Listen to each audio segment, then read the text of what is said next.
கர்த்தருடைய மேலான நாமத்திற்கு மகிமை உண்டாவதாக. இன்றைய நாளிலும் ஒரு வசன தியானத்திற்கு உங்களை அன்போடு அழைக்கிறேன். இன்றைய நாளில் கூட ஒரு ஆச்சரியமான ஆண்டவர் நமக்கு உணர்த்துகிற ஒரு காரியம்.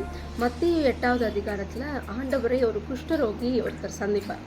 அவர் அந்த 2வது வசனத்தில் பார்க்கலாம். குஷ்டரோகி ஒருவன் அவரை பணிந்து, ஆண்டவரே உமக்கு சித்தம் இருந்தால் என்னை சுத்தமாக்கும் அப்படின்னு சொல்லுவோம். இப்போ ஆண்டவர் சொல்வார், அவரை தொட்டு எனக்கு சித்தம் உண்டு, நீ சுத்தமாகுன்னு சொல்லி சொன்ன தருணத்திலே அவருடைய குஷ்டரோகம் எல்லாம் நீங்கி அவன் சுத்தமாகும். ஆண்டவர் அதுக்கப்புறம் ஒரு விஷயத்த அவன்கிட்ட சொல்வார். என்னன்னா 4வது வசனத்துல இயேசு அவனை நோக்கி, இதை நீ ஒருவருக்கும் சொல்லாதபடிக்கு எச்சரிக்கையாயிரு, ஆயினும் அவர்களுக்கு சாட்சியாக நீ போய் ஆசாரியனுக்கு உன்னை காண்பி அப்படின்னு சொல்வார். இவ்வளோ பெரிய சுகம் கிடைச்சிருக்கு, இவ்வளோ பெரிய விடுதலை கிடைச்சிருக்கு, இவ்வளோ பெரிய எனக்கு ஒரு புதிய வாழ்க்கையே கிடைச்சிருக்கு. ஆனால் ஆண்டவர் சொல்கிறாரு, இதை நீ ஒருவனுக்கும் சொல்லாதபடிக்கு எச்சரிக்கையாயிரு. ஆனால் நீ என்ன பண்ணணும் அப்படின்னா, ஆண்டவர் சொல்லுவார், அவர்களுக்கு சாட்சியாக நீ போய் ஆசாரியன் இடத்துல உன்னை காண்பி அப்படின்னு சொல்கிறாரு. ஆண்டவர் என்ன சொல்கிறாரு, எனக்கு சுகம் கிடைச்சிருச்சு, எனக்கு விடுதலை கிடைச்சிருச்சு, நீ போய் சொல்லிட்டு இருக்கிறத காட்டிலும் அவருடைய புதிதாக மாற்றப்பட்ட சரீரத்தை அவர்களுக்கு சாட்சியாக காட்டு அப்படின்னு சொல்லி.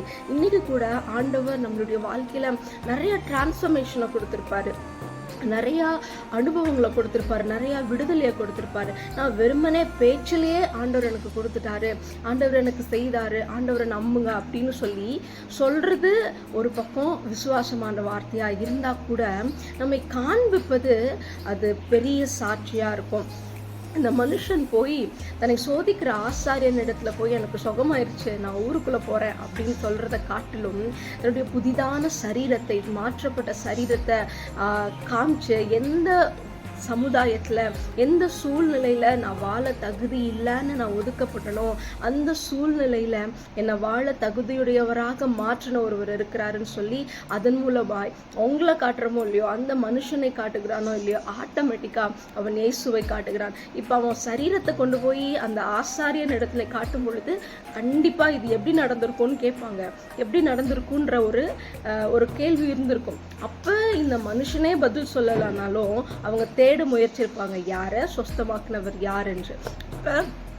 ஆட்டோமேட்டிக்காக அவர்கள் ஆண்டவரை கண்டு கொள்ள வாய்ப்புண்டு. அதே மாதிரி தான் இன்னைக்கு உங்களுடைய வாழ்க்கையில் உங்களுடைய பொறுமையை காட்டுங்க, உங்களுடைய சாந்தத்தை காட்டுங்க, உங்களுடைய ஒழுக்கமான வாழ்க்கையை, உண்மையான வாழ்க்கையை, ஒரு ஜெப வாழ்க்கையை, மற்றவர்களிடத்தில் பரிந்து பேசுகிற ஒரு குணத்தை, இதெல்லாம் ஆண்டவர் நம்மளை டிரான்ஸ்ஃபர்மேஷனாக பண்ணும்போது இதெல்லாம் நமக்குள்ளே வருகிற காரியம். ஸோ இதை நான் அன்பார்ப்பேன் சொல்வதை காட்டிலும் அந்த அன்பை காட்டும் பொழுது நம்ம இயேசுவை காட்டுகிறோம். ஸோ நம்மளை வாயிலேயே பேசி வாயிலேயே எல்லா காரியத்தையும் செய்யறதுக்கு பதிலாக வசனம் எப்படியாய் சொல்கிறது, உங்களுடைய கனிகளினாலே நீங்கள் அறியப்படுவீர்கள் அப்படின்னு சொல்லி நம்முடைய கனி மூலமாய் நம்ம ஆண்டவரை காட்டலாம்.